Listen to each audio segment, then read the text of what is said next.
Hey, what's up, everybody? What's up, everybody? This is Jeff from BKJmacTV,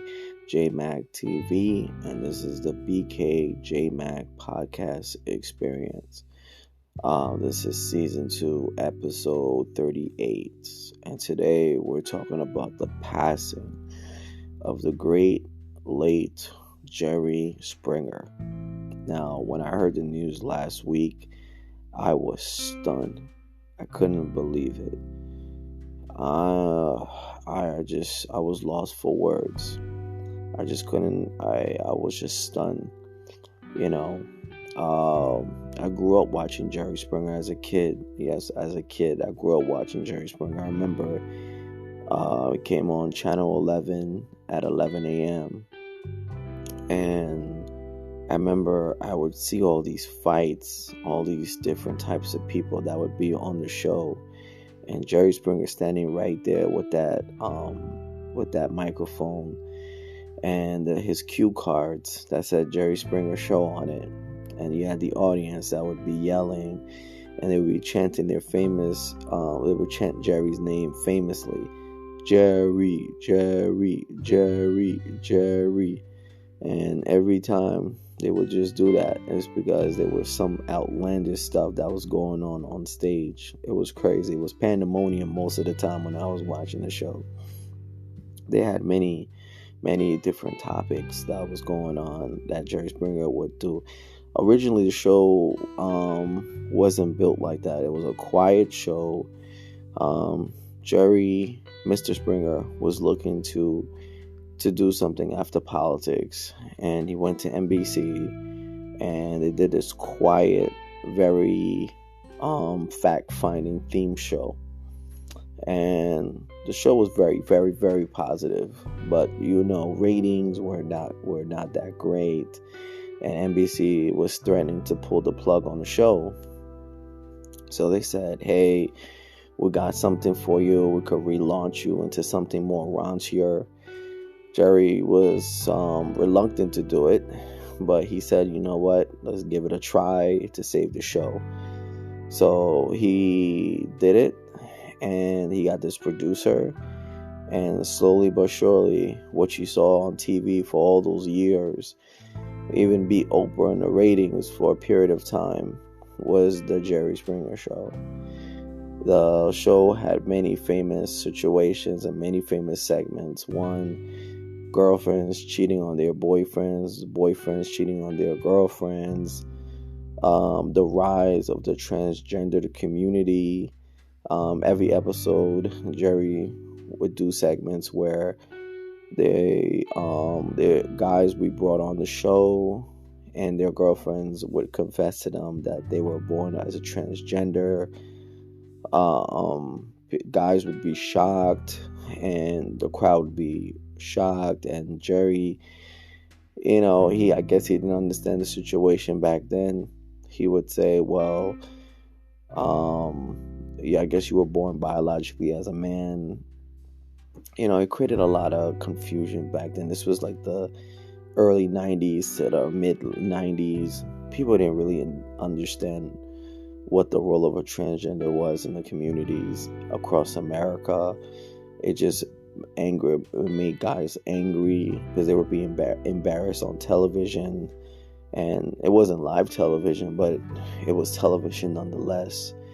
And Jerry Springer was sort of like the ringmaster in all of this.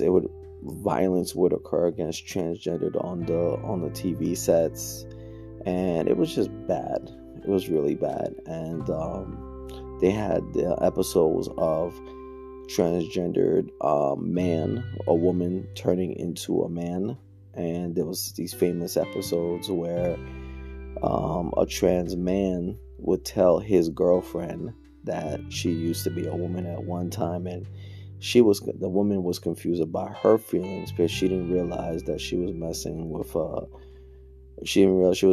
woman who has now lived her life as a man. So it created a massive level of confusion for her sexuality and whatnot on TV. So all of this stuff was really brought onto the forefront of television, stuff you've never ever seen before. The Jerry Springer Show was putting onto the forefront. In essence, they made a movie called The Ringmaster, because in essence, Jerry Springer was the ringmaster and all of this stuff, and this whole reality called basically daytime reality talk show TV. And it had a ringmaster feel. There were people getting married to animals. There were people walking around exposing their cleavage on television. There was so much stuff that was going on, so much different things. The show almost got canceled a couple of times. Jerry Springer show was really known for its violence. People would come on the show and just physically assault each other, and they had to pay detail by the audience basically to stop the fights. They wouldn't let it go down too much. In fact, Jerry Springer didn't really know about the fights, from what I heard from documentaries. And basically, he would be surprised by the fights as well. He was shocked. You could see the look on his face most of the time. He was shocked that these people, these guests, were fighting each other in such a violent way, because he was like, "This is not what I signed up for." You could tell by his facial expression, it's not what he signed up for. His goal, his original intent, was to help people, was to give great advice, and to just move on to the next guest. That's what he wanted to do. I don't think he envisioned being a ringmaster with certain individuals that was wilding out on television. I don't think that was his intent, but he did it in the name of show business. It's what show business wanted, is what the media wanted. So he had no choice but to comply or lose the money and lose the resources. So he did what he had to do, But anyway, in an article written in CNN by Lisa Whispers France and Marianne Garvey, they talk about the impact of Jerry Springer in the media world. So here we go. Jerry Springer, the former Cincinnati mayor and longtime TV host whose tabloid TV show was known for outrageous arguments, thrown chairs, and physical confrontations between sparring couples and homewreckers, has died. A family spokesman said Thursday Springer was 79 years old. Jerry's ability to connect with people was at the heart of his success in everything he tried, whether that was politics, broadcasting, or just joking with people on the street who wanted a photo or a word. Gene Galvin, a lifelong friend and spokesman for the family, said in a statement. Springer once told CNN that he did not mind being referred to as the grandfather of trash TV, saying in 2010, as the Jerry Springer show celebrated its 20th anniversary on the air. It's probably accurate. I don't know what the award for that is, but I think it is true that we were probably one of the first shows to present some of the outrageousness we have. The show ended in 2018 after more than 4,000 episodes and countless think pieces about Springer's role in the decline of culture, if not civilization. Springer had said he had no delusions about his show, with its topics such as the trick or cheaters, confronters, dominatrix, and lesbians come clean.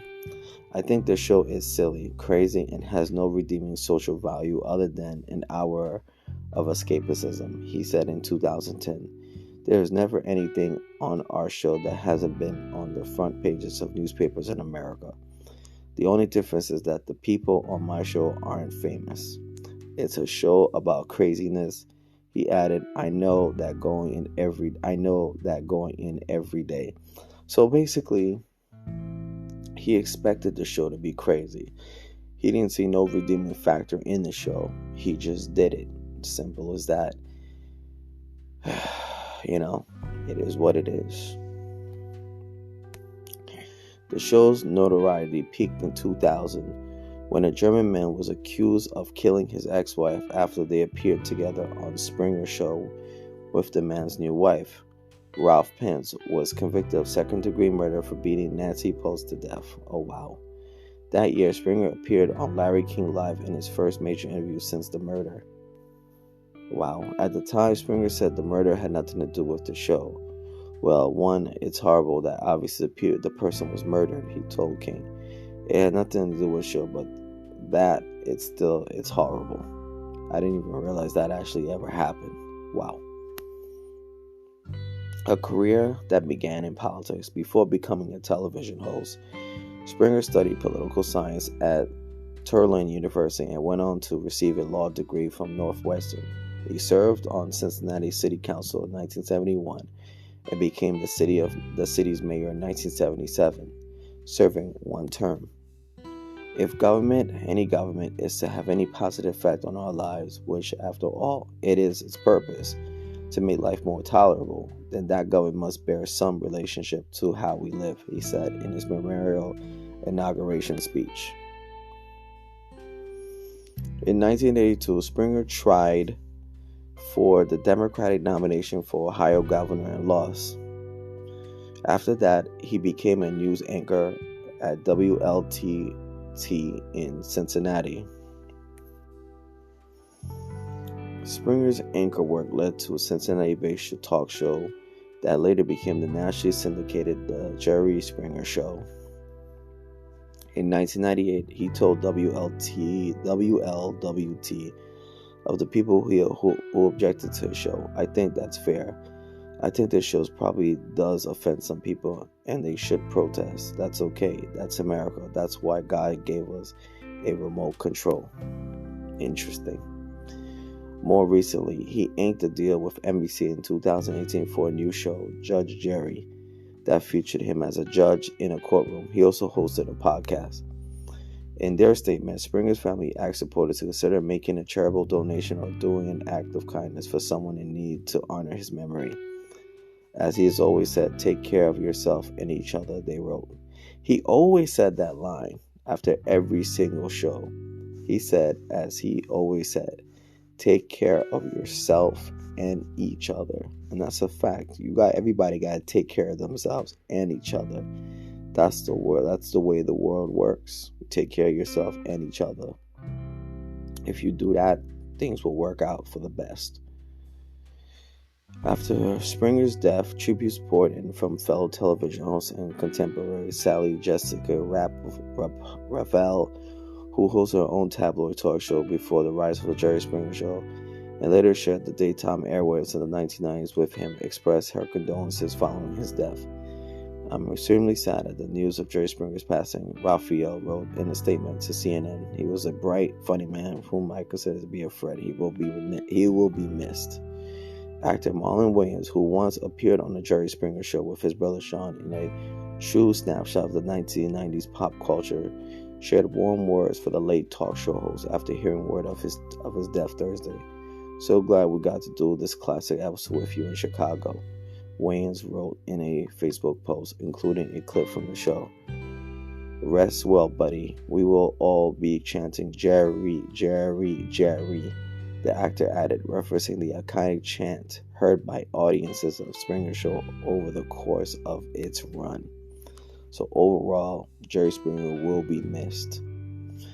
He was a legend. He was an icon to the tabloid TV forum, and we'll remember what his impact is on the brand.